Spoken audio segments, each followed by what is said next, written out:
नमस्कार, स्वागत छ हजुरहरूलाई हाम्रो च्यानल नेपाल अनलाइन स्कुलमा। आज चाहिँ हामी क्लास 10 को फोर्स भन्ने च्याप्टर 1 को भिडियो नम्बर 3 लिएर आएको छौं। यो भन्दा अगाडि मैले दुईटा भिडियो गरिसके। आशा छ, विश्वास छ तपाईहरुले त्यो भिडियो हेर्नु भएको होला। अब चाहिँ म त्यसको अझै कन्टिन्युटी पार्टहरु गर्छु। त्यसमा चाहिँ अब मैले न्यूमेरिकलहरु गराएको थिए। अब त्यसपछिको थ्योरी पार्ट रहेछ effects of gravity. Effects of gravity. ग्राभिटीको के इफेक्ट्स हो त? यो थ्योरी मार्क्समा या एससीमा 2 मार्क्समा या 3 मार्क्समा सोध्न सक्छ। Right downs the various effects of gravity. अब ग्राभिटीको इफेक्ट्स के हो त? म अहिले यो ठाउँमा बसेर तपाईहरुलाई पढाइरहेको छु। यो पनि ग्राभिटीकै इफेक्ट हो। यदि अर्थको ग्राभिटी नभइदिएको भए म मजाले स्टेबल फर्ममा यो पोजिसनमा यसरी उभिन सक्दैन थिएँ। यो अर्थको सरफेसमा यो बिल्डिङहरु छ, ठुलठुला बिल्डिङ्सहरु, ब्रिजेसहरु, यो सबै के को कारणले गर्दा हो त? अर्थको ग्राभिटीले गर्दा हो। अर्थको ग्राभिटीले यो सबै कुराहरुलाई आफ्नो सेन्टरतिर होल्ड गरेर राखेको हुन्छ। यो अर्थको ग्राभिटीको इन्फ्लुएन्स भयो। अर्को के छ द इफेक्ट्स अफ ग्राभिटी?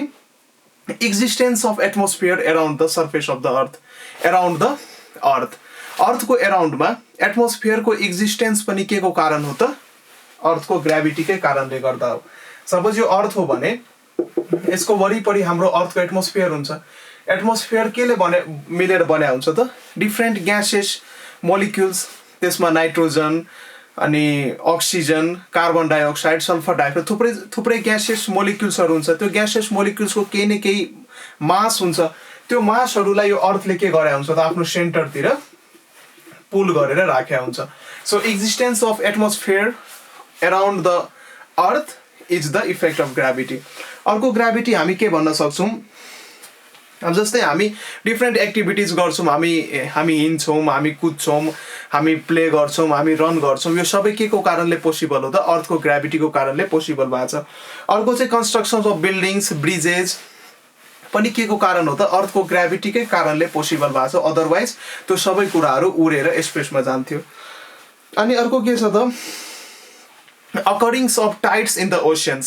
ओशियन्सहरुमा जुन टाइड्सहरु अकर हुन्छ नि, पानीहरु यसरी वेभको फर्ममा जुन जान्छ त्यसलाई हामी टाइड्स भन्छौं। नेपालीमा त्यसलाई ज्वार भाटा भन्छ। अनि त्यो occurring of tides in the oceans पनि के हो त? ग्राभिटीकै प्रभाव हो। किनकि due to the gravitational force of attraction between the moon and the waters present in the oceans, tides occurred in the oceans. अब के हुन्छ भने, अब यो कुरो बुझौं, ओशियन्समा टाइड्स कसरी अकर हुन्छ। How tides occur in the oceans? Occurrence of tides in the oceans is also the effect of gravity.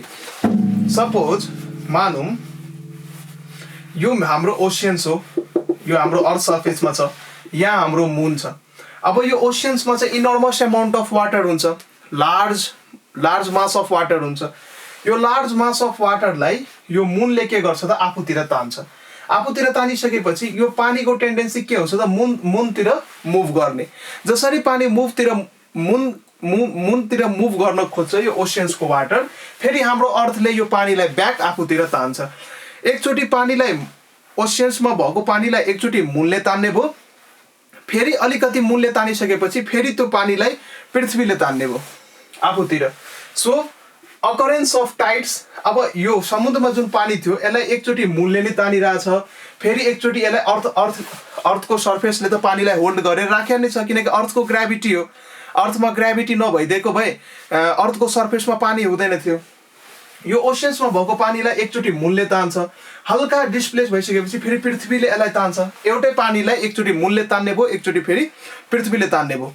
एउटै पानीमा दुईटा फोर्स एक्ट भएको कारणले गर्दाखेरि हाम्रो समुद्रको पानीमा के एपियर हुन्छ त? टाइड्स एपियर हुन्छ। So occurrence of tides in the oceans is also the effect of gravity. अब अर्को इफेक्ट अफ ग्राभिटी के हो?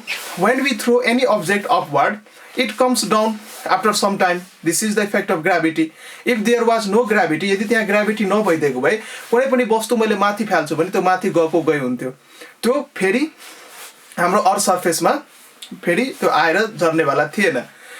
अर्थको ग्राभिटी कै कारणले गर्दाखेरि कुनै पनि वस्तुलाई जब हामी केही हाइटबाट ड्रप गर्छौँ, सपोज यो हाइटबाट मैले मार्कर ड्रप गरेँ, यो अर्थको सर्फेसतिर गयो, किनकि अर्थको ग्राभिटीले यसलाई आफूतिर तान्छ। यही अर्थको इफेक्ट्स अफ ग्राभिटीहरू भयो। 2-4 मार्क्समा क्वेसन्सहरू सोधिरहेको हुन्छ, त्यो अनुसार तपाईँहरूले मिलाएर गर्नु होला। म एक्चुअली फेरि समराइज गरिदिन्छु। अर्थको ग्राभिटीको इफेक्ट्सहरू के, एक्जिस्टेन्स अफ बिल्डिङ्स, ब्रिजेज, ठुल्ठुला एपार्टमेन्ट्सहरू, अर्थको सर्फेसमा जुन हामी बनाउँछौँ अर्थकै ग्राभिटीकै कारणले त्यो त्यहाँ स्टेबल फर्ममा बसेको छ। Occurrence of atmosphere around our earth surface, यो पनि अर्थकै ग्राभिटीको कारणले हो। कुनै पनि वस्तुले हामी माथि फाल्छौँ, फेरि एकछिनपछि त्यो तल झर्छ, किनकि अर्थकै ग्राभिटीको कारणले तल झरेको छ। अनि occurrence of tides in the ओसियन्सहरूमा टाइड्सको अकरेन्स पनि के हो त, ग्राभिटीकै कारण हो। यो सब केही इम्पोर्टेन्ट पोइन्टहरू भयो, तपाईँ चाहिँ मजाले इक्जाममा सोध्यो भने लेख्नु होला। यदि अर्थको ग्राभिटी नभइदिएको भए हाम्रो अर्थको एराउन्डमा एटमोस्फियर नै हुँदैन थियो, अनि ह्युमन एक्जिस्टेन्स भन्ने कुरो नि पोसिबल हुँदैन थियो। यो चाहिँ इफेक्ट्स अफ ग्राभिटीका केही इफेक्ट्सहरू भयो। यो चाहिँ मगअप गरेर समराइज गरेर इक्जाममा आयो भने लेख्नु होला। अब यस पछाडि स्टार्ट हुन्छ acceleration due to gravity. Acceleration due to gravity भनेको के हो त? Acceleration due to gravity,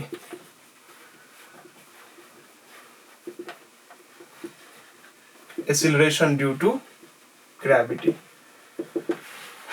acceleration due to gravity भनेको के हो?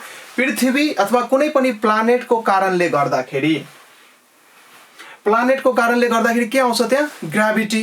पृथ्वीको नि ग्राभिटी हुन्छ, अर्थको नि ग्राभिटी हुन्छ, मुनको नि ग्राभिटी हुन्छ, मार्सको नि ग्राभिटी हुन्छ, जुपिटरको नि ग्राभिटी हुन्छ। त ग्राभिटी, यो शब्द, यो टर्म ग्राभिटी केसँग सम्बन्धित छ त? कुनै पनि हेभेनली बडी अथवा प्लानेट अथवा सेटेलाइटसँग सम्बन्धित हुन्छ।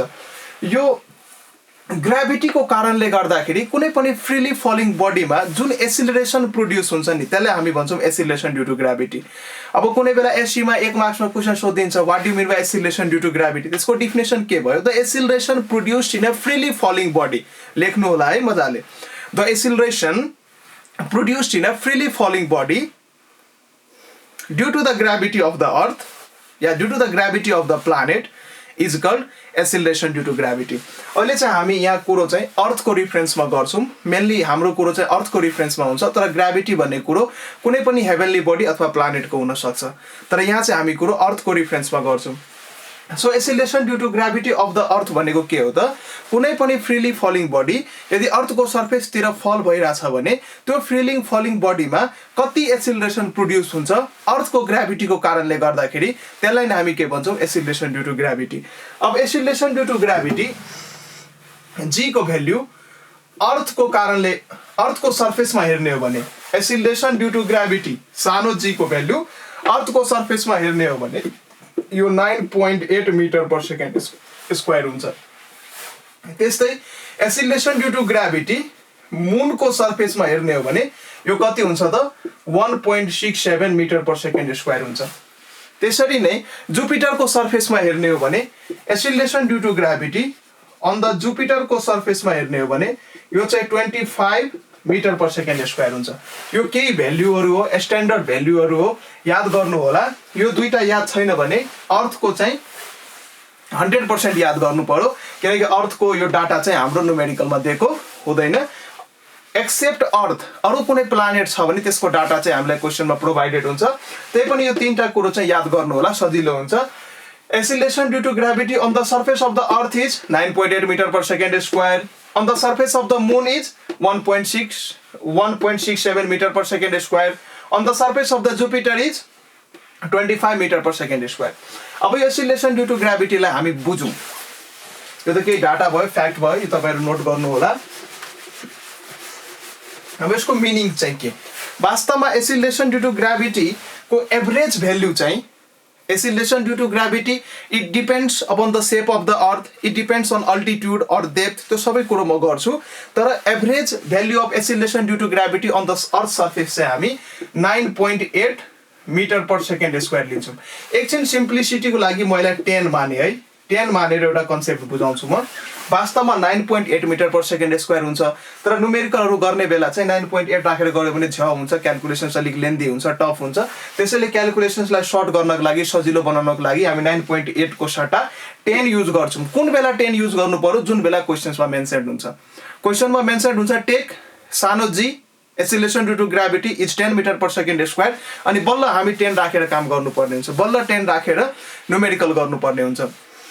यदि क्वेसनमा मेन्सन छैन सानो जी को value 10 metre per second square क्वेसनमा mention छैन भने अनि त्यसपछि अनि त्यस्ता न्युमेरिकलमा चाहिँ हामी सानो जी को value 9.8 metre per second square राखेर गर्छौँ इन द केस अफ अर्थको केसमा। फेरि मुनको क्वेसन सोधेको छ भने 9.8 राखेर नगर्नु होला है। मुनको केसमा acceleration due to gravity on the surface of the moon कति हुन्छ त? 1.67 मिटर पर सेकेन्ड स्क्वायर। अब एक्सिलेरेसन ड्यू टु ग्राभिटी अर्थको केसमा म यो 10 मिटर पर सेकेन्ड स्क्वायर राखेर एउटा तपाईहरुलाई एउटा कन्सेप्ट क्लियर गर्छु है। सपोज तपाईहरुलाई थाहा छ कुनै पनि फ्रीली फलिङ बडीमा त्यसको मास जे सुकै होस्, सानो मास होस्, ठुलो मास होस्, अहिले म एकछिनमा क्वाइन एन्ड फेदर एक्सपेरिमेन्ट पढाइसकेपछि त्यो बल्ल क्लियर हुन्छ मासको कुरो के छ रिलेसन त्यहाँ। कुनै पनि फ्रीली फलिङ बडीमा in absence of external resistance अथवा एयर रेसिस्टेन्सहरू छैन, एक्सटर्नल रेसिस्टेन्सको एब्सेन्समा यदि कुरो गर्ने हो भने कुनै पनि फ्रीली फलिङ बडीमा एक्सिलरेसन कति प्रोड्युस हुन्छ त? 9.8 metre per second square produce हुन्छ एक्सिलरेसन ड्यू टु ग्राभिटी। त्यसलाई हामी 10 एकछिन मानेर एउटा कन्सेप्ट बुझौँ। एक्सिलरेसन जुन छ हाम्रो जी यो वास्तवमा 9.8 मिटर पर सेकेन्ड स्क्वायर हुन्छ। यसलाई म 10 मिटर पर सेकेन्ड स्क्वायर राखेर एउटा कुरो बुझाउँछु। सपोज यो हाम्रो ग्राउन्ड सर्फेस भयो, यो हाम्रो ग्राउन्ड सर्फेस भयो। यहाँबाट एउटा सानो बडी मैले ड्रप गरेँ। ड्रपको मिनिङ के हो? मैले त्यसलाई त्यहाँबाट छोडेँ, मतलब इनिसियल भेलोसिटी के त? 0। यहाँबाट ड्रप गर्न बित्तिकै यसको भेलोसिटी के पो 0। जब यो बडी केही समयपछि यहाँ आइपुग्छ, फेरि केही समयपछि यहाँ आइपुग्छ, मानौँ यहाँ टाइम लाग्यो 1 सेकेन्ड। 1 सेकेन्डमा यसको स्पिड कतिले बढ्छ त? 10 मिटर पर सेकेन्डले बढ्छ। फेरि यहाँ अर्को 1 सेकेन्डमा यसको स्पिड कतिले बढ्छ त? 20 मिटर पर सेकेन्डले बढ्छ। फेरि अर्को यहाँ 1 सेकेन्डमा यसको स्पिड कतिले बढ्छ त? 30 मिटर पर सेकेन्ड बढ्छ। फेरि अर्को 1 सेकेन्डमा यसको स्पिड कति बढ्छ त? 40 मिटर पर सेकेन्ड बढ्छ। t equal to 1 second. यो फ्याक्ट हो। वास्तवमा 9.8 को मल्टिपलमा बढ्ने हो। यहाँ चाहिँ 9.8, यहाँ चाहिँ 2 टाइम्स अफ 9.8, यहाँ चाहिँ 3 टाइम्स अफ 9.8, 9.8 राखेर चाहिँ हुन्छ। त्यसैले मैले 10 लिएँ। एकचोटि कुनै पनि बडीलाई ड्रप गर्दाखेरि इनिसियल भेलोसिटी 0 हुने भयो। बडीलाई ड्रप गर्दाखेरि इनिसियल भेलोसिटी 0 हुने भयो। आफ्टर 1 सेकेन्ड यसको भेलोसिटी 0 बाट बढेर 10 मिटर पर सेकेन्ड हुने भयो। फेरि after 1 second 20 metre per second हुने भयो। फेरि after 1 second 30 metre per second हुने भयो। अब यहाँबाट हामी एक्सिलरेसन झिकौँ। एक्सिलरेसनको फर्मुला के? Change in velocity upon time हो कि हैन? v2 - v1 by t2 - t1, मतलब कति टाइम लाग्यो? Change in velocity upon time. अब चेन्ज इन भेलोसिटी कति? यहाँ 10 थियो, यहाँ 0 थियो, यहाँ 10 भयो। चेन्ज इन भेलोसिटी कति भयो? 10 - 0। टाइम कति लाग्यो? 1 second equal to 10 metre per second square. अब यो पार्टको लागि निकालौँ। यो पार्टको लागि एक्सिलरेसन कति भयो? यहाँ इनिसियली 10 छ, फाइनली 20। त v2 - v1 20 - 10 टाइम कति लागेको छ? 1 second equal to 10 metre per second square. अब कुनै पनि बडी यदि ग्राउन्डमा मुभ भइरहेछ भने, ग्राउन्डमा कुनै बडी मुभ भइरहेछ भने त्यति बेला हामी एक्सिलरेसन a लिन्छौँ। तर त्यही बडी यदि हामी केही हाइटबाट तल झारेका छौँ अथवा तलबाट माथि फालेका छौँ भने त्यो केसमा हामी सानो g लिन्छौँ, एक्सिलरेसन ड्यू टु ग्राभिटी लिन्छौँ। सो यो a लाई म सानो g नि लेख्न सक्छौँ किन यहाँ हाइटको कुरो भइरहेछ। यहाँ हेर्नु त सानो g को भ्यालु कति हो? 10 मिटर पर सेकेन्ड। अर्को पार्टमा 10 मिटर पर सेकेन्ड। फेरि यो पार्टको लागि नि गर्नु 10 मिटर पर सेकेन्ड नै आउँछ। फेरि यो पार्टको लागि नि गर्नु 10 मिटर पर सेकेन्ड नै आउँछ। So 10 metre per second square के भयो त? एक्सिलरेसन ड्यू टु ग्राभिटी भयो। तर वास्तवमा चाहिँ त्यो 9.8 हो। 9.8 को मल्टिपलमा बढ्दै जान्छ। मैले सिम्प्लिसिटीको लागि 10 लिएर तपाईले यो कन्सेप्ट बुझाएको हो। सो एक्सिलरेसन ड्यू टु ग्राभिटीको मिनिङ के भयो? कुनै पनि बडी यदि अर्थ सर्फेसतिर फल भइरहेछ भने, फ्रीली फल भइरहेछ भने, इन एब्सेन्स अफ फ्रीली फल मतलब त्यो आफ्नै यो अर्थको ग्राभिटीको कारणले फल भइरहेछ। त्यसमा बाहिरको कुनै अवरोध लागेको छैन, एक्सटर्नल रेसिस्टेन्स अथवा एयर रेसिस्टेन्स कुनै एक्ट भएको छैन। त्यति बेला चाहिँ त्यो फ्रीली फलिङ बडीमा एक्सिलरेसन कति हुन्छ त 9.8 मिटर पर सेकेन्ड स्क्वायर हुन्छ है त। यो चाहिँ हाम्रो एक्सिलरेसन ड्यू टु ग्राभिटीको के थियो त सानो कन्सेप्ट भयो। अनि एक्सिलरेसन ड्यू टु ग्राभिटी यो बुझिसकेपछि पहिला पहिला अब यो त नर्मल कुरा नै हो। पहिला पहिला चाहिँ एरिस्टोटलको के बिलिफ थियो भने एरिस्टोटलको बिलिफ के थियो भने हेभियर मास एउटा हेभियर मास ल्याऊ एउटा लाइटर मास ल्याऊ। हेभियर मास र लाइटर मासलाई एकैचोटि साइमल्टेनियसली सेम हाइटबाट ड्रप गर्ने हो भने हेभियर मास चाँडै खस्छ, लाइटर मास अलिक बिस्तारै खस्छ। यो चाहिँ कन्सेप्ट थियो एरिस्टोटलको। तर पछि ग्यालिली भन्ने साइन्टिस्टले यो कन्सेप्टलाई चाहिँ के गर्यो त खारिज गर्यो। त्यसले चाहिँ लिनिङ टावर अफ पिजामा गएर एक्सपेरिमेन्ट गर्यो। त्यसले चाहिँ आइरन बल्स डिफ्रेन्ट मासेसको आइरन बल्स लिएर त्यो लिनिङ टावर अफ पिजामा गएर डिफ्रेन्ट मासेस अफ आइरन बललाई झार्दाखेरि त्यो साइमल्टेनियसली एकैचोटि खस्यो। यो ग्यालिलियोले एक्सपेरिमेन्ट गरायो 1590 एडीमा। आजभन्दा लगभग 50-90 भनिसकेपछि 400-500 वर्ष अगाडिको कुरो हो यो। ग्यालिलियोले एक्सपेरिमेन्ट गर्यो लिनिङ टावर अफ पिजामा बसेर डिफ्रेन्ट आइरन बल्स डिफ्रेन्ट मासेसलाई त्यसले खसाल्दाखेरि त्यो डिफ्रेन्ट मासेसहरू साइमल्टेनियसली एकैचोटि फल भयो। किनकि त्यसले आइरन बल ल्याछ। आइरन बल कस्तो हुन्छ स्फेरिकल हुन्छ, त्यसमा म्याक्सिमम एयर रेसिस्टेन्स लाग्न सक्दैन। तर एउटा मैले कागजको सानो बल लिन्छु अथवा एउटा कागजको सानो बल लिन्छु अनि एउटा चाहिँ म पेपर लिन्छु भने दुईटैलाई मैले सेम हाइटबाट खसाल्छु भने in presence of air iron यो पेपरको बल चाहिँ अलिक चाँडै खस्छ। किनकि यसको एरिया चाहिँ के हुन्छ त थोरै हुन्छ। एरिया थोरै भइसकेपछि म यहाँ मेट्छु।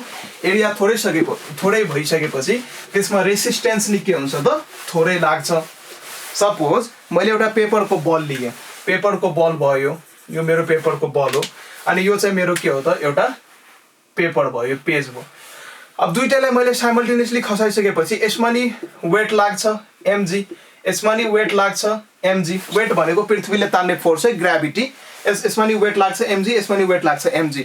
यो चाँडै खप्छ, यो ढिलो खप्छ इन प्रेजेन्स अफ एयर है। मजाले सुन, इन प्रेजेन्स अफ एयर। यदि एयर रेसिस्टेन्स त्यहाँ छ भने अब यसको सर्फेस एरिया के छ थोरै छ, यो झर्न खोज्छ। एयरले यसलाई के गर्छ त अपोज गर्छ, एयरले अपोज गर्छ। यसको सर्फेस एरिया थोरै भएको कारणले गर्दाखेरि एयरले यसलाई थोरै अपोज गर्छ। सो अलिकति यो फास्ट झर्ने भयो। तर यो पेपरको चाहिँ सर्फेस एरिया के छ त धेरै छ। यसलाई एयर रेसिस्टेन्सले के गर्छ त धेरै अपोज गर्छ कि। यसको सर्फेस एरिया बढी भएको कारणले गर्दाखेरि यसमा एयर रेसिस्टेन्स पनि के भयो त बढी लाग्ने भयो, जस कारणले गर्दाखेरि यो चाहिँ बिस्तारै खस्छ। तर कुरो चाहिँ यहाँ के बुझ्नु पर्यो भने यदि म यही experiment in absence of air गर्छु भने एयर छैन, मैले कुनै स्पेसलाई एकदमै इभ्याकुएटेड गरेँ, कुनै स्पेसलाई मैले भ्याक्युम बनाएँ। सपोज मानौँ यो मेरो रिकर्डिङ रुम भयो, यो एकदमै भ्याक्युम छ, यहाँ एयर छैन, एयर रेसिस्टेन्स छैन। अनि यो रुममा म एउटा कागजको बल र एउटा कागजलाई सँगै खसाएँ भने यो बेला चाहिँ दुईटै बडी सँगै खस्छ। यो बेला चाहिँ यस्तो हुँदैन कि यो चाहिँ चाँडै खस्यो यो चाहिँ ढिलो खस्यो भन्ने हुँदैन। यो चाहिँ चाँडै किन खस्यो किनकि अघि चाहिँ एयर थियो, यसमा चाहिँ एयर रेसिस्टेन्स थोरै लाग्ने भयो, अवरोध चाहिँ थोरै भयो, त्यसैले यो ग्राभिटीको कारणले मजाले अलिक चाँडै खस्यो। अनि यो पेपरमा चाहिँ के हुन्छ त सर्फेस एरिया बढी हुन्छ। सर्फेस एरिया बढी भएको कारणले गर्दाखेरि एयर रेसिस्टेन्स बढी लाग्छ, जसको कारण यो बिस्तारै खप्छ। तर यही एक्सपेरिमेन्ट यदि म इन एब्सेन्स अफ एयर गर्ने हो भने यो दुईटै बडी के हुन्छ त सँगै खप्छ। अनि यो कुरा चाहिँ हाम्रो सर आइजक न्युटनले क्वाइन एन्ड फेदर एक्सपेरिमेन्टबाट प्रुभ गर्नुभयो। सो क्वाइन एन्ड फेदर एक्सपेरिमेन्टको कन्क्लुजन्स के छ भने एकदमै फेमस एक्सपेरिमेन्ट हो यो क्वाइन एन्ड फेदर एक्सपेरिमेन्ट। किताबमा छ, मजाले पढ्नु होला, म यहाँ बुझाइदिइरहेको छु। Coin and feather experiment. Suppose यो मेरो एउटा ग्लास ट्युब भयो।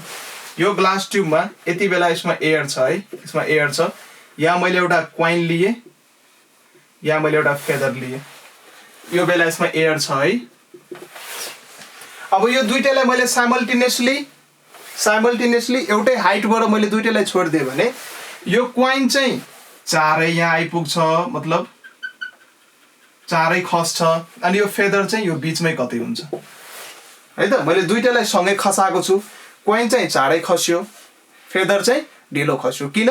क्वाइनको सर्फेस एरिया थोरै छ, यसमा एयर रेसिस्टेन्स थोरै लाग्ने भयो, किनकि यो जारमा के छ त एयर छ, र क्वाइन के छ त यसको मास पनि थोरै हुन्छ, यसमा ग्राभिटीको इफेक्ट नि थोरै हुने भयो, र यसको सर्फेस एरिया बढी भएको कारणले गर्दाखेरि यसमा एयर रेसिस्टेन्स बढी लाग्ने भयो, जसको कारणले गर्दाखेरि यो बिस्तारै खस्यो। फेरि न्युटनले के गर्यो, यो एक्सपेरिमेन्टलाई भ्याक्युममा गर्यो। अब यो जुन हाम्रो ग्लास ट्युब थियो यसलाई इभ्याकुएटेड गर्यो by using pump, vacuum pump use गरेर यो ग्लास ट्युबमा भएको जति नै एयर छ हामी बाहिर निकाल्न सक्छौँ र यसलाई भ्याक्युम क्रिएट गर्न सक्छौँ, यसलाई भ्याक्युम बनाउन सक्छौँ।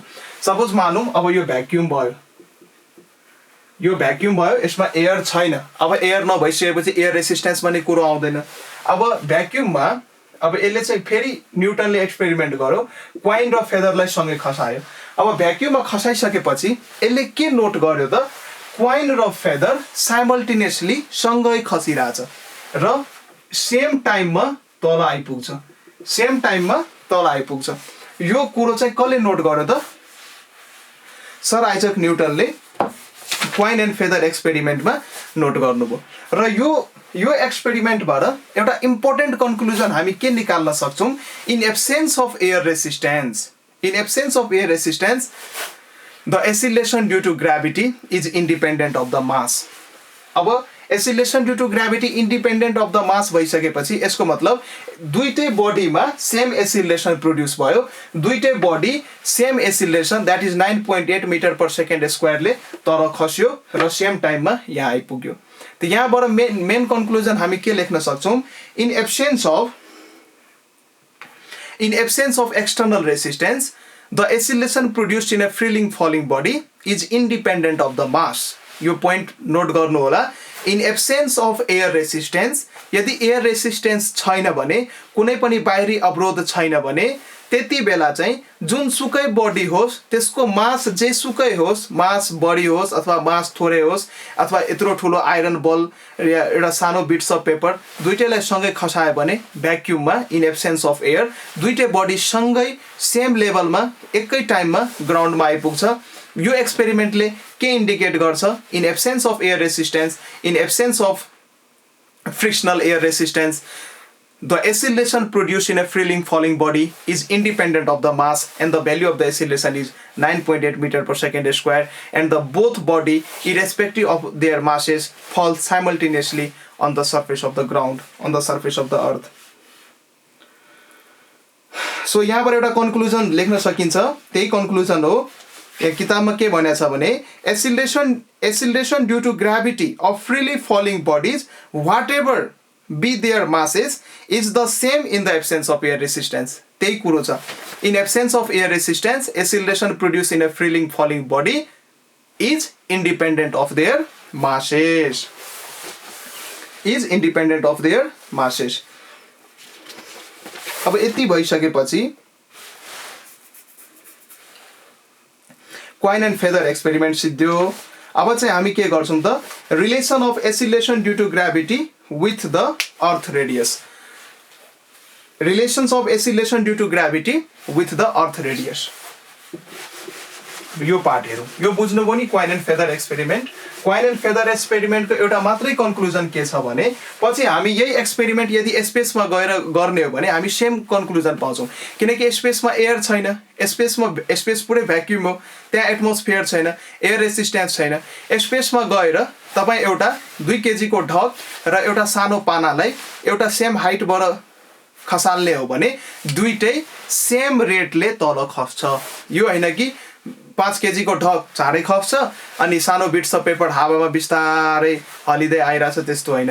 दुईटै सेम टाइममा simultaneously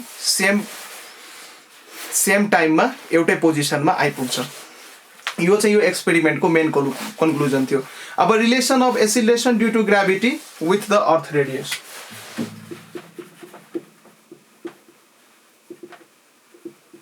Relations of acceleration due to gravity with earth radius.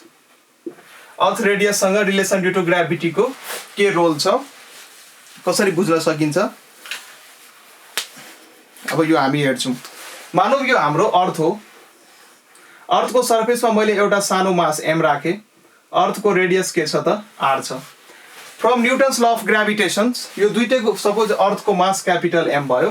From Newton's law of gravitations यो दुईटै बडीमा कति फोर्स हुन सक्छ त? That force is equals to capital G capital M by r square. यो सानो मास चाहिँ हामी अर्थको सर्फेसमा राखेका छौँ। यो भयो। अनि from Newton's law of motion force is equal to ma। यो चाहिँ इक्वेसन्स 1 भयो। र न्युटन्स ल अफ मोसन भनेको force is equal to ma हुने भयो। तर मैले के भने यदि कुनै बडी सर्टेन हाइटबाट फल भएको छ या कुनै बडीलाई मैले तलबाट माथि फ्यालेको छु त्यो केसमा यो a चाहिँ के भइदिन्छ त सानो g सँग बराबर भइदिन्छ। यो पनि फोर्स हो यो पनि फोर्स हो। यो चाहिँ न्युटन्स ल अफ ग्राभिटेशन्सबाट आएको हो। यो चाहिँ न्युटन्सको सेकेन्ड ल अफ मोसनबाट आएको हो। इक्वेसन 2 यो दुईटै सेम हो। म योभन्दा अघिल्लो भिडियोमा यो दुईटै mg र यो भनेको के हो त सेम हो मैले भनिदिइसकेको छु। अब दुईटैलाई इक्वेट गर्दाखेरि इक्वेट गर्दाखेरि म के लेख्न सक्छु त mg is equal to capital G capital M by r square. यो सानो m cancel G is equal to gm by r square. यो फर्मुला मैले अघिल्लो भिडियोमा भनिदिइसकेँ हो। सो एसिलेसन ड्यू टु ग्राभिटीको रिलेसन के रहेछ त G capital M by R square, where capital M is the mass of the earth, capital R is the radius of the earth, and capital G is the universal gravitational constant, र यो small g भनेको acceleration due to gravity of the earth. यो formula हामी use गर्न सक्छौँ। तर यो सानो g को फर्मुला चाहिँ सबै प्लानेटमा युज गर्न सकिन्छ।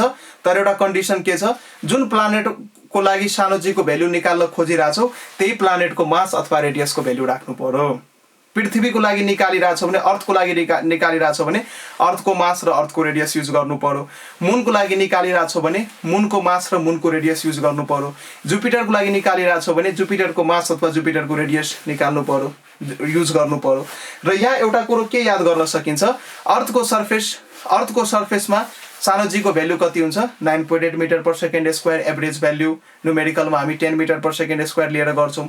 मुनको सर्फेसमा सानो जी को भ्यालु कति हुन्छ 1.67 मिटर पर सेकेन्ड स्क्वायर। यो मुनको सर्फेसमा हो। जुपिटरको सर्फेसमा कति हुन्छ 25 मिटर पर सेकेन्ड स्क्वायर। यो सबै न्युमेरिकल भ्यालु हो। कुनै बेला तपाईहरुलाई भाइभामा अथवा 11 12 मा अब जाँदाखेरि अब क्वेशन्समा अब इन्ट्रान्समा सोधिदिन सक्छ बोर्ड लेभलमा। अब यस्तो कुराहरु तपाईहरुलाई याद हुनु पर्यो।